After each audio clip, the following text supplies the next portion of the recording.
हरे कृष्णा। जय श्री हरि।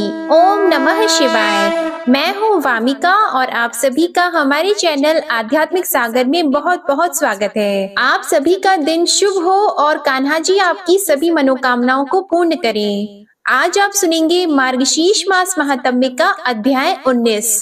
इससे पहले के अध्याय में आपने ब्रह्मा जी के द्वारा भगवान श्री कृष्ण और राधा जी के विवाह का प्रसंग सुना था। आज आप सुनिए आगे की कथा।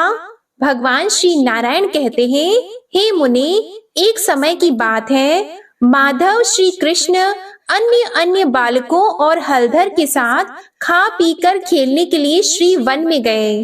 वहां मधुसूदन ने नाना प्रकार की बाल उचित क्रीड़ाएं की। वह क्रीड़ा समाप्त करके गोप बालकों के साथ उन्होंने गोधन को आगे बढ़ाया। वहां वन में स्वादिष्ट जल पीकर वे महाबली श्री कृष्ण उस स्थान से गोधन सहित मधुवन में गए। उस वन में एक बलवान और भयंकर दैत्य था, जिसकी आकृति और मुख बड़े विकराल थे। उसका रंग सफेद था। वह पर्वत आकार दैत्य बगुले के आकार में दिखाई देता था। उसने देखा, गोष्ठ में गौओं का समुदाय है और ग्वाल बालों के साथ केशव और बलराम भी विद्यमान हैं। फिर तो जैसे अगस्त्य ने वातापी को उदरस्त कर दिया था, उसी प्रकार वह दैत्य वहां सबको लीला पूर्वक लील गया। श्री हरि बकासुर के ग्रास बन गए हैं। यह देखकर सब देवता भय से कांप उठे। वे संत्रस्त होकर हाहाकार करने लगे और हाथों में शस्त्र लेकर दौड़े। इंद्र ने दधीची मुनि की हड्डियों का बना हुआ वज्र चलाया, किंतु उसके प्रहार से बकासुर मर नहीं सका। केवल उसकी एक पांख जल गई। चंद्रमा ने हिमपात किया, किंतु उससे भी उन दानव को केवल सर्दी के कष्ट का अनुभव हुआ। सूर्य पुत्र यम ने उस पर यमदंड मारा, उससे वह कुंठित हो गया, हिल डुल नहीं सका। वायु ने वायव्य अस्त्र चलाया, उससे वह एक स्थान से उठकर दूसरे स्थान पर चला गया। वरुण ने पत्थरों की वर्षा की, उससे उसको बहुत पीड़ा हुई। अग्निदेव ने आग्नेय अस्त्र चलाकर उसकी सभी पांखें जला दी। कुबेर के अर्धचंद्र से उसके पैर कट गए।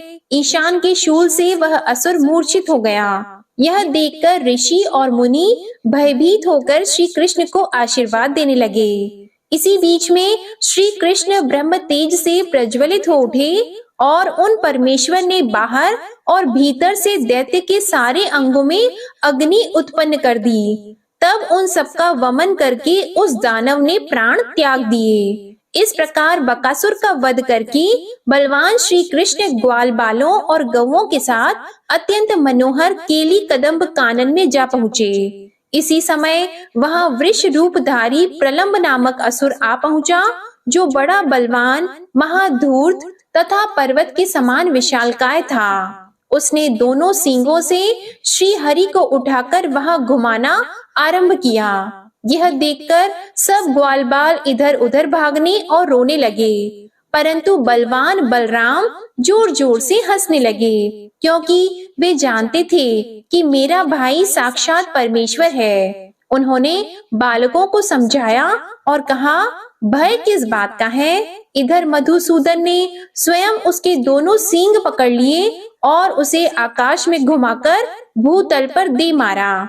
दैत्यराज प्रलंब पृथ्वी पर गिरकर अपने प्राणों से हाथ धो बैठा। यह देख सब गोप बालक हंसने, नाचने और खुशी से गीत गाने लगे।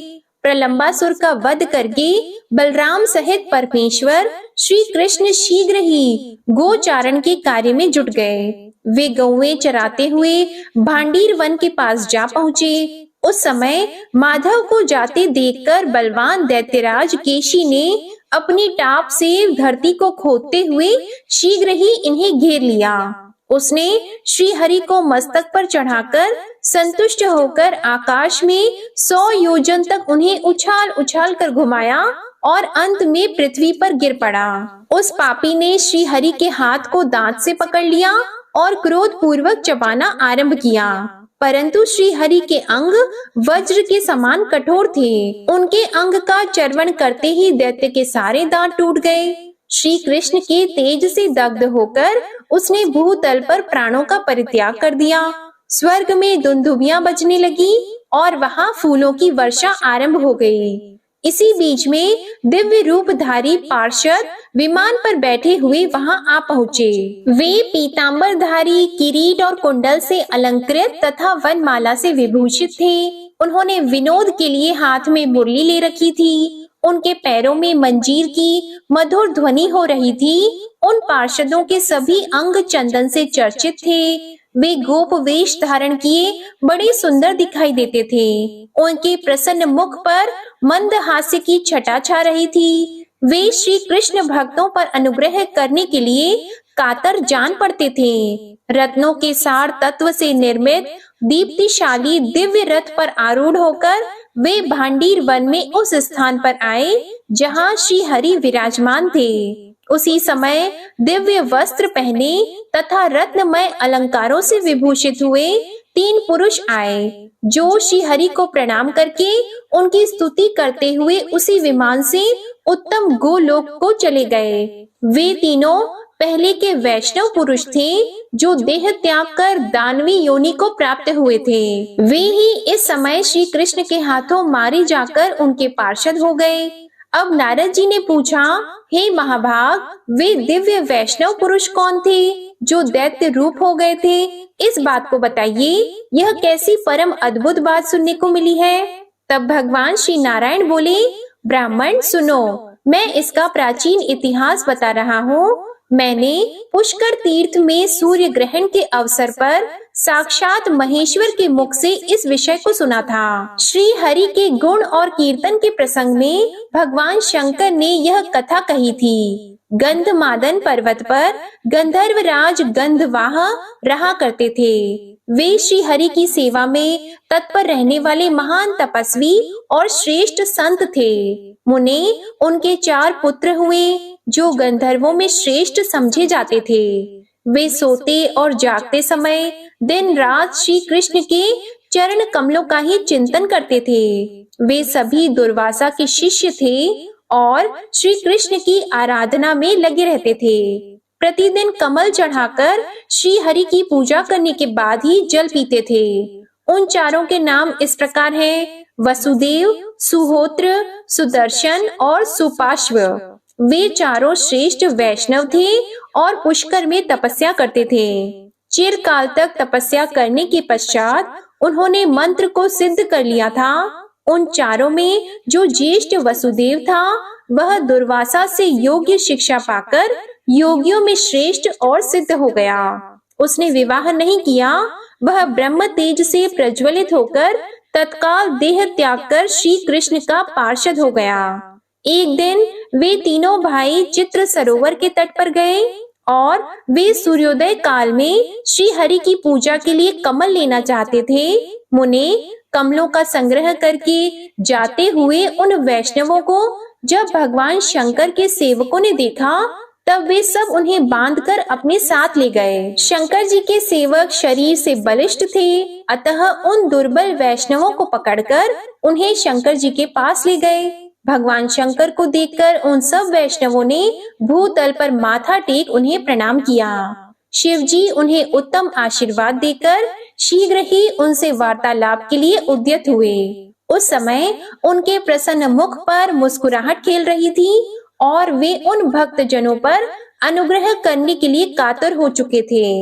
भगवान शिव ने पूछा, पार्वती के सरोवर में प्रवेश करके कमल लेने वाले तुम लोग कौन हो? पार्वती के व्रत की पूर्ति के लिए 1,00,000 यक्ष उस सरोवर की रक्षा करते हैं। पार्वती पति विषयक सौभाग्य की वृद्धि के लिए जब त्रैमासिक व्रत आरंभ करती है, तब वे लगातार 3 महीने तक श्री हरि को भक्ति भाव से प्रतिदिन 1 सहस्त्र कमल चढ़ाती है। भगवान शिव का यह वचन सुनकर वे तीनों वैष्णव भयभीत होकर भक्ति से मस्तक झुकाकर हाथ जोड़कर बोले।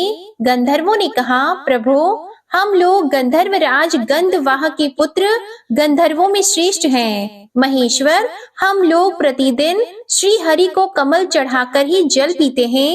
हे नाथ, हम यह नहीं जानते थे कि पार्वती के द्वारा इस सरोवर की रक्षा की जाती है। आप यह सारे कमल ले लीजिए और अपने व्रत को सफल बनाइए। महादेव, हम आज कमल नहीं चढ़ाएंगे और जल भी नहीं पिएंगे। हमने आपको ही वे कमल अर्पित कर दिए जिनके चरण कमल का प्रतिदिन चिंतन करके हम कमल से पूजा करते हैं। आज साक्षात उन्हीं को कमल अर्पण करके हम सब के सब पवित्र हो गए। प्रभु, ब्रह्मा एक ही है, दूसरा नहीं है। उनके कहाँ देह और कहाँ रूप। भक्तों पर अनुग्रह करने के लिए ही भगवान शरीर धारण करते हैं। रूप भेद माया से ही प्रतीत होता है। प्रभु, आप ये कमल ले लीजिए, क्योंकि आप ही हमारे प्रभु हैं। अच्युत, हमारा हृदय जिसके ध्यान से परिपूर्ण है, आप अपने उसी रूप का हमें दर्शन कराइए जिसकी 2 भुजाएं हैं, कमनीय किशोर अवस्था है, श्याम सुंदर रूप है, हाथ में विनोद की साधन भूता मुरली है, जो पीतांबरधारी है, जिसके 1 मुख और 2 नेत्र हैं, वे चंदन और अगरू से चर्चित हैं, जिसके प्रसन्न मुख पर मंद मुस्कान की प्रभा फैल रही है, जो रत्नमय अलंकारों से विभूषित है, जिसका वक्ष स्थल मणिराज कौस्तुभ की कांति से अत्यंत उज्जवल दिखाई देता है, जिसकी चूड़ा में मोर का पंख लगा है, जो मालती की माला से विभूषित है, पारिजात के फूलों के हारों से अलंकृत है, करोड़ों कंदर्पों के लावण्य का मनोहर लीला धाम है, समूह की समूह गोपियां मंद मुस्कान और बाकी चितवन से जिसकी ओर देखा करती हैं, जो नूतन यौवन से संपन्न तथा श्री राधा के वक्ष स्थल पर विराजमान है, ब्रह्मा आदि जिसकी स्तुति करते हैं और जो सबके लिए वंदनीय, चिंतनीय और वांछनीय है, और जो स्वरात्मा राम, पूर्ण काम तथा भक्तों पर अनुग्रह करने के लिए कातर रहने वाले हैं, आपके उसी रूप का हम दर्शन करना चाहते हैं। ऐसा कहकर वे श्रेष्ठ गंधर्व भगवान शंकर के सामने खड़े हो गए। भगवान श्री कृष्ण के रूप का वर्णन सुनकर भगवान शंकर के श्री अंगों में रोमांच हो आया, उनके नेत्रों में आंसू भर आए। वे गंधर्वों की उक्त बातें सुनकर उनसे इस प्रकार बोले कि मैंने यह जान लिया था कि तुम लोग श्रेष्ठ वैष्णव हो और अपने चरण कमलों की धूल से पृथ्वी को पवित्र करने के लिए भ्रमण कर रहे हो। मैं श्री कृष्ण भक्त के दर्शन की सदा ही इच्छा करता रहता हूँ, क्योंकि साधु संत तीनों लोकों में दुर्लभ हैं। तुम लोग मुझे पार्वती और देवताओं से भी बढ़कर सदा प्रिय हो। मुझे वैष्णव जन अपने तथा अपने भक्तों से भी अधिक प्रिय हैं। परंतु मैंने पूर्व काल में जो प्रतिज्ञा कर रखी है वह भी व्यर्थ नहीं होनी चाहिए। महाभाग वैष्णवों, सुनो, मैंने कह रखा है कि पार्वती के व्रत के समय जो लोग किसी अन्य व्रत के निमित्त इस सरोवर से कमल ले जाएंगे, वे शीघ्र ही आसुरी योनि को प्राप्त होंगे, इसमें संशय नहीं है। श्री कृष्ण के भक्तों का कहीं भी अशुभ नहीं होता है। तुम लोग पहले दानवी योनि में पड़कर फिर निश्चय ही गोलोक में पधारोगे। तुम्हारे मन में श्री कृष्ण के रूप का प्रत्यक्ष दर्शन करने के लिए उत्कंठा है। अतः बच्चों, तुम्हें भारतवर्ष के वृंदावन में उस रूप का अवश्य दर्शन होगा। श्री कृष्ण को देखकर उन्हीं के हाथों से मृत्यु को प्राप्त होकर तुम वैष्णव शिरोमणि बन जाओगे और दिव्य विमान पर आरूढ़ होकर हरि धाम को पधारोगे। तुम लोग अभी यहाँ उस वांछनीय रूप को देखने के लिए उत्सुक हो, अतः वह सब देखो। ऐसा कहकर भगवान शिव ने उन्हें उस रूप के दर्शन कराए। उस रूप के दर्शन करके उन वैष्णवों के नेत्रों में आंसू भर आए। वे सर्वरूपी श्री हरि को प्रणाम करके दानवी योनि में चले गए, इसलिए वे दानवेश्वर हुए। वसुदेव तो पहले ही मुक्त हो चुका था। सुहोत्र, बकासुर, सुदर्शन, प्रलंब और स्वयं सुपार्श्व केशी हुआ था। भगवान शंकर के वरदान से श्री हरि के परम उत्तम रूप के दर्शन करके उन्हीं के हाथों से मृत्यु को प्राप्त होकर वे उनके परम धाम में चले गए। वे प्रवर श्री हरि का यह अद्भुत चरित्र कहा गया।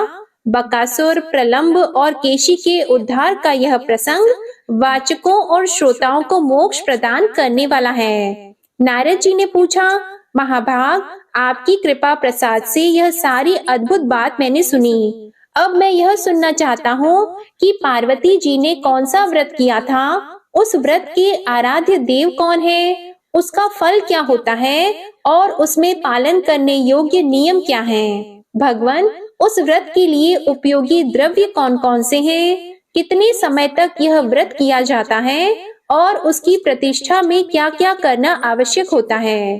प्रभु, भली भांति विचार कर बताइए। इसे सुनने के लिए मेरे मन में बड़ा कौतूहल है। श्री नारायण बोले, मुने, यह त्रैमासिक नामक व्रत है जो नारी के पति विषयक सौभाग्य को बढ़ाने वाला है। इस व्रत के आराध्य देवता हैं राधिका सहित भगवान श्री कृष्ण। उत्तरायण की विष्णु अर्थात ज्योतिषों के अनुसार वह समय जबकि सूर्य विषुव रेखा पर पहुंचता है और दिन रात दोनों बराबर होते हैं। इस योग में इसका आरंभ होता है और दक्षिणायन आरंभ होने तक इसकी समाप्ति हो जाती है। वैशाख की संक्रांति से एक दिन पहले संयम पूर्वक रहकर निश्चय ही हविष्य का सेवन करें। फिर वैशाख की संक्रांति के दिन स्नान करके गंगा तट पर व्रत का संकल्प लें। फिर व्रती पुरुष कलश पर मणि में, शालिग्राम शिला में अथवा जल में राधा सहित श्री कृष्ण का पूजन करें। पहले 5 देवताओं की पूजा करके भक्ति भाव से श्री राधा वल्लभ श्री कृष्ण का ध्यान करें। उनके साम वेदोक्त ध्यान का वर्णन करता हूँ, तुम सुनो। भगवान श्री कृष्ण की अंग कांति सजल जलधर के समान श्याम है। वे रेशमी पीतांबर धारण करते हैं। उनका मुख शरद काल की पूर्णिमा के चंद्रमा के समान मनोहर है। उस पर मंदहास की प्रभा फैल रही है। नेत्र शरद ऋतु के प्रफुल्ल कमलों की शोभा को तिरस्कृत कर रहे हैं। उनमें सुंदर अंजन लगा हुआ है। वे गोपियों के मन को बारंबार मोहते रहते हैं और राधा उनकी ओर देख रही हैं। वे राधा के वक्ष स्थल में विराजमान हैं। ब्रह्मा, अनंत, शिव और धर्म आदि देवता उनकी स्तुति करते हैं। इस प्रकार श्री कृष्ण का ध्यान करके व्रती पुरुष उस ध्यान के द्वारा ही उनका सानंद आह्वान करे। इसके बाद वह राधा का ध्यान करे। वह ध्यान यजुर्वेद की माध्यान्तिन शाखा में वर्णित है। श्री राधा रासेश्वरी है, रमणीया है और रासोल्लास रस के लिए उत्सुक रहती हैं। रास मंडल के मध्य भाग में उनका स्थान है। वे रास की अधिष्ठात्री देवी हैं। रासेश्वर के वक्ष स्थल में वास करती हैं। रास की रसिका हैं। रसिक शेखर श्याम सुंदर की प्रिया हैं। रसिकाओं में श्रेष्ठ हैं। सुरम्य रमा रूपिणी है और प्रियतम के साथ रमन के लिए उत्सुक रहती हैं। चंदन, कस्तूरी की बेंदी और सिंदूर बिंदु से उनका श्रृंगार किया गया है।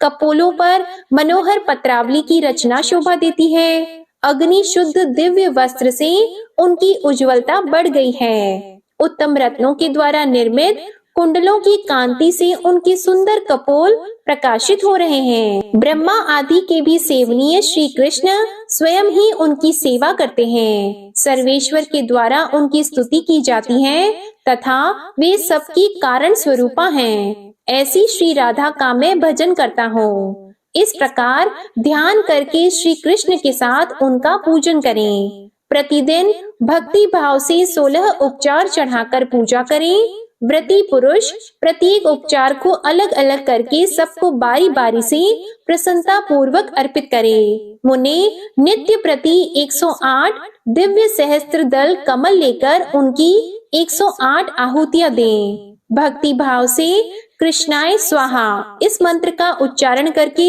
यत्न पूर्वक वे आहुतियां देनी चाहिए। आम और केले के कच्चे या पके फल को लेकर उसकी 108 आहुतियां भक्ति भाव से दे। फल अखंड होने चाहिए। और हे मुने, प्रतिदिन 100 ब्राह्मणों को भक्ति पूर्वक भोजन कराएं।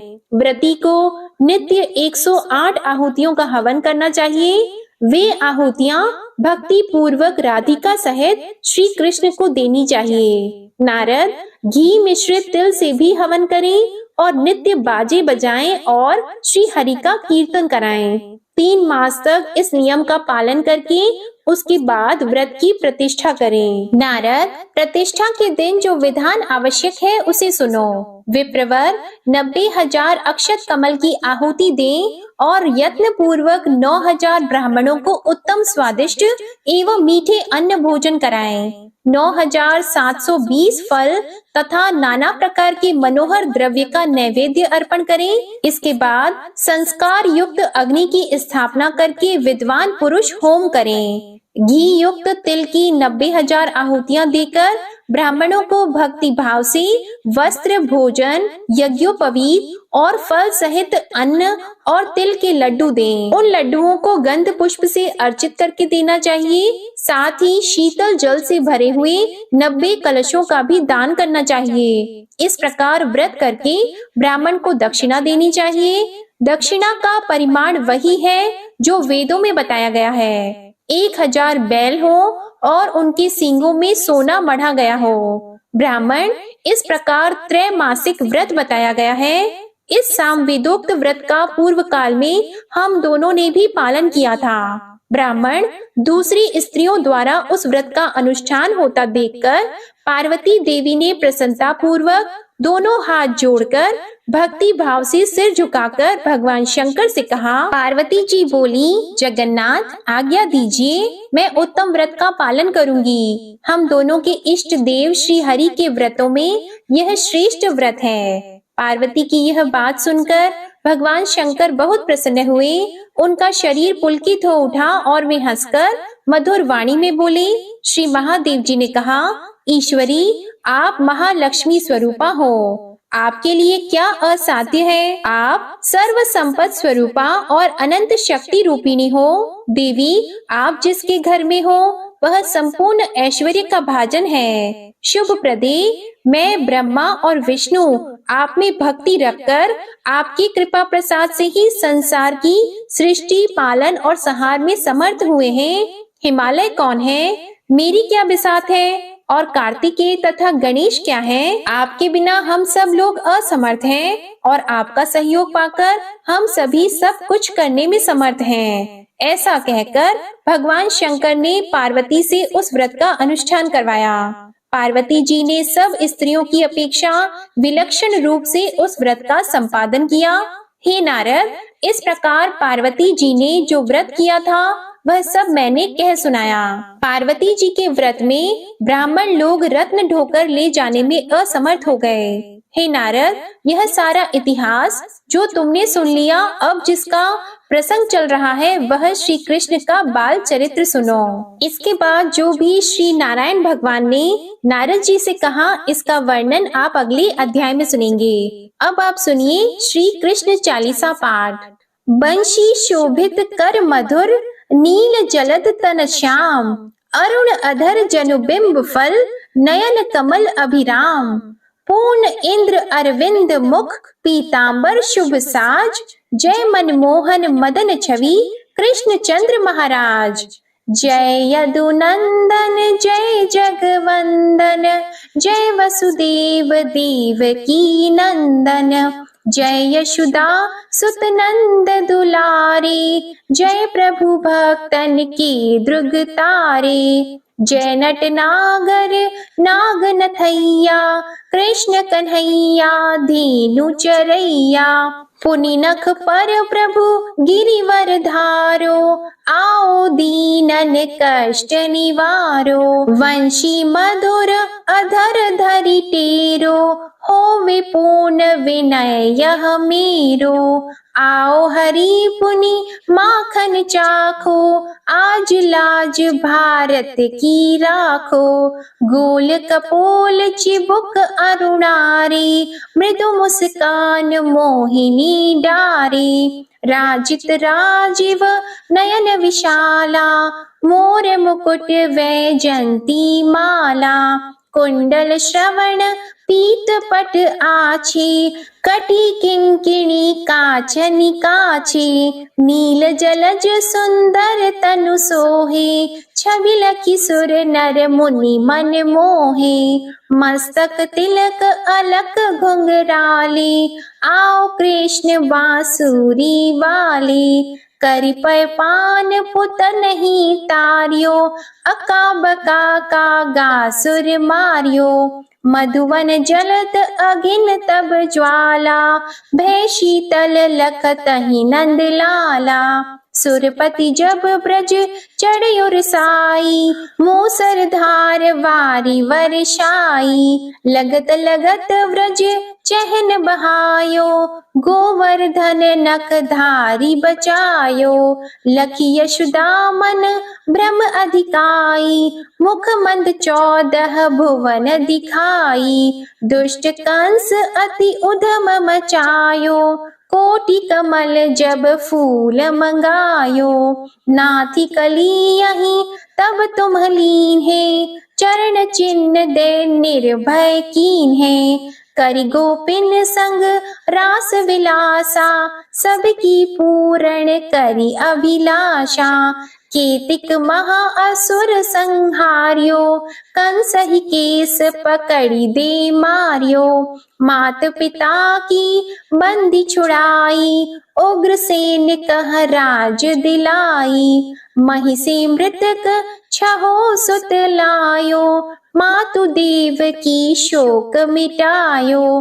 भौमासुर मुर दैत्य सहारी, लाए 10 सहस कुमारी। देवी मही तृण चीर सहारा, जरा सिंधु राक्षस कहि मारा। असुर बकासुर आदिक मार्यो, भक्तन के तब कष्ट निवार्यो। दीन सुदामा की दुख टार्यो, तंदुल 3 मूठ मुख डार्यो। श्री कृष्ण चालीसा समाप्त होती है। प्रेम से बोलिए भगवान श्री कृष्ण की जय। आपको आज की कथा पसंद आए तो वीडियो को लाइक करिएगा, शेयर करिएगा, कमेंट में भगवान श्री कृष्ण की जय लिखिएगा और चैनल को भी सब्सक्राइब करिएगा। इसी के साथ आज आप हमारे चैनल पर बुधवार की व्रत कथा भी जरूर सुनिएगा। जय श्री राधे कृष्णा।